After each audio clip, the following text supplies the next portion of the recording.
The break statement and continue statement. Break statement, इसके दो काम हैं। एक आप पढ़ चुके हैं कि स्विच स्टेटमेंट में यूज़ होती है। आप स्विच स्टेटमेंट वाला एक कोड देखें। स्विच स्टेटमेंट में बहुत से केसेस होते हैं। तो ब्रेक स्टेटमेंट का एक काम ये है कि किसी केस की स्टेटमेंट के एंड होने के बाद ब्रेक यूज़ करें।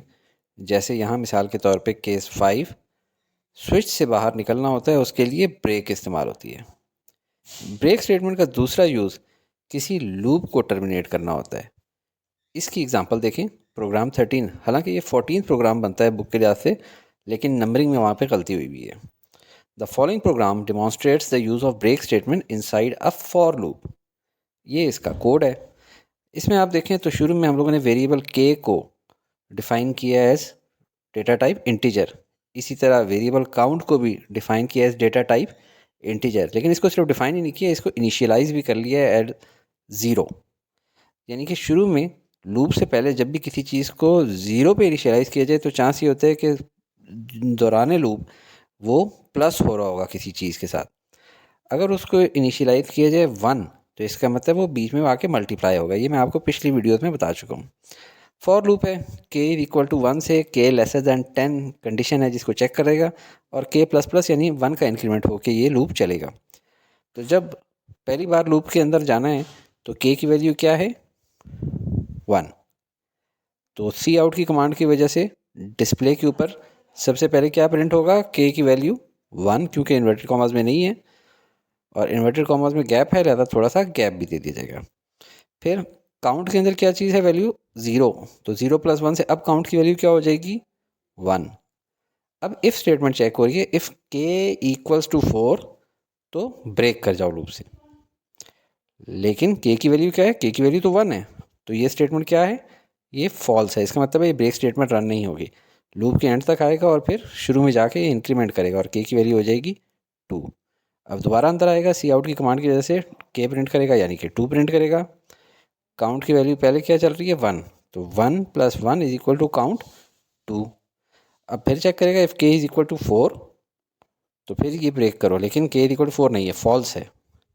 फॉल्स है तो ये स्टेटमेंट नहीं रन होगी, बल्कि नीचे आएगा और फिर दोबारा ऊपर जाके इंक्रीमेंट करेगा। के प्लस प्लस के की वैल्यू हो जाएगी 3, तो सी आउट करेगा 3 और काउंट की वैल्यू क्या आती है, 2। 2 प्लस 1 3 हो गया आपकी दफ़ा। इफ़ के इक्वल्स टू 4 दोबारा चेक करेगा, लेकिन के की वैल्यू क्या है, 3, तो फिर ये फिर भी फॉल्स है। फॉल्स है तो ब्रेक नहीं यूज़ होएगी, नीचे आ जाएगा और नीचे आके दोबारा लूप में गया। के प्लस प्लस किया तो के की वैल्यू 4 हो गई, सी आउट किया के को 4 लिख दिया और अब काउंट की वैल्यू क्या हो जाएगी, 3 प्लस 1 इज इक्वल टू 4। अब चेक करेगा इफ़ के इक्वल्स टू 4, हाँ 4 है, यानी कि के इक्वल टू 4 है, तो फिर ये स्टेटमेंट ट्रू है और अब ये यूज़ होएगी ब्रेक स्टेटमेंट और ये लूप से बाहर आ जाएगा।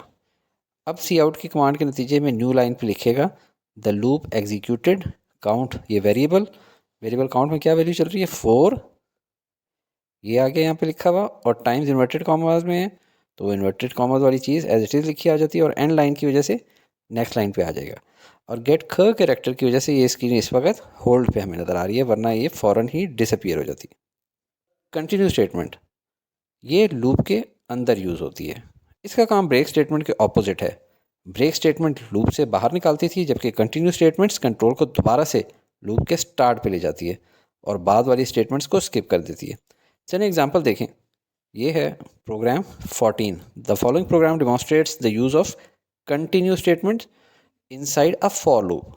It prints all the positive numbers less than 15, skipping those that are greater than 5. Greater than 5 क्या क्या होते हैं, 6 7 8, एंड लेसर देन 10 यानी 9 तक, यानी 6 7 8 9 को प्रिंट नहीं करना, बाकी 1 से 15 तक सबको प्रिंट करना है। तो ये इसका कोड है। शुरू में हम लोगों ने वेरिएबल एन डिफाइन किया है डेटा टाइप इंटीजर के तौर पे और लूप ले रहे हैं एन 1 से लेकर लेस देन 15 तक। इंक्रीमेंट कितना लेना है, 1। अच्छा, अब कंटिन्यू स्टेटमेंट को देखें कि कहाँ फिट हो रही है। हम लोगों ने किस को प्रिंट नहीं करना, 6 7 8 9, तो हम लिखते हैं if n is greater than 5 यानी कि 6, and n is laser than 10 यानी 9 तक। तो हम लोगों ने एंड स्टेटमेंट का यूज़ किया और इफ़ के साथ दो कंडीशंस लगाई कि 5 से बड़ा हो और 10 से बड़ा हो तो कंटिन्यू कर जाओ, सी आउट ना करो, यानी प्रिंट ना करो। दोबारा समझें, if n is greater than 5 and lesser than 10, यानी कि if number is 6 7 8 9 then continue, मतलब वापस लूप के स्टार्ट पे चले जाओ, पूरा लूप रन करके नीचे तक सी आउट की कमांड में प्रिंटिंग ना करो। तो अभी देखते हैं शुरू में n की वैल्यू क्या है, 1। ये जब स्टेटमेंट आएगी if n is greater than 5 and n is laser than 10, इसको चेक करेंगे तो ये स्टेटमेंट तो फॉल्स है, क्योंकि अभी हमारी वैल्यू n की क्या है, it is not greater than 5, छोटी है, तो ये फॉल्स होगी। तो अब कंटिन्यू स्टेटमेंट रन नहीं होगी, बल्कि ये स्टेटमेंट रन होगी और सी आउट के नतीजे में आउटपुट स्क्रीन पे लिखा आएगा 1।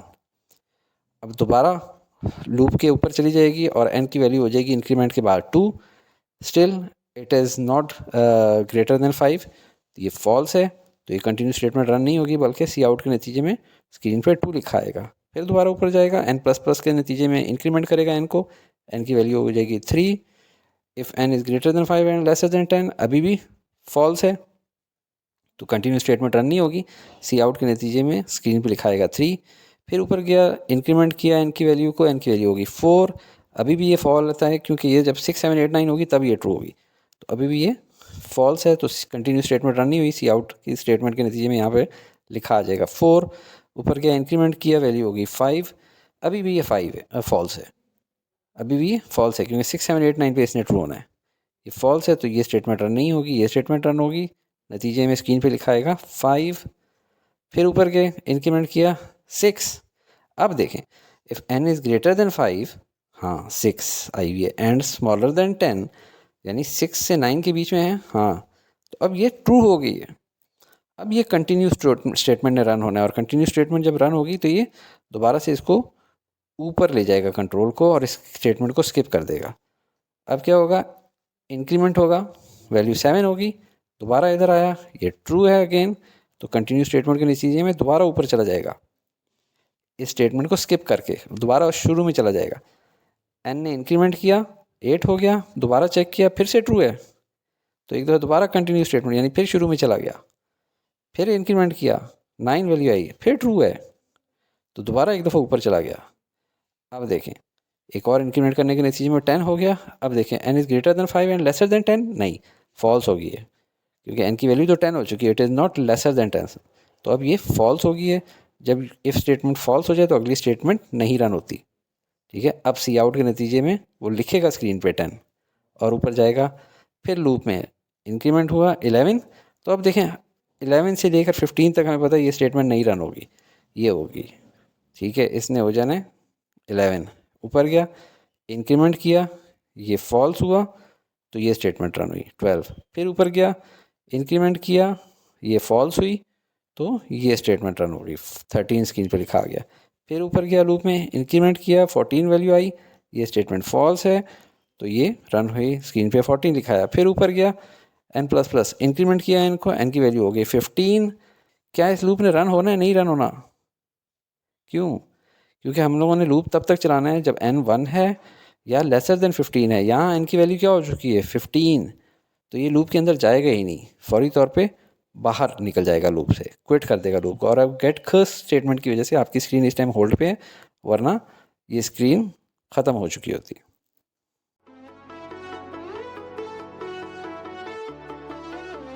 Study with me, a learning experience.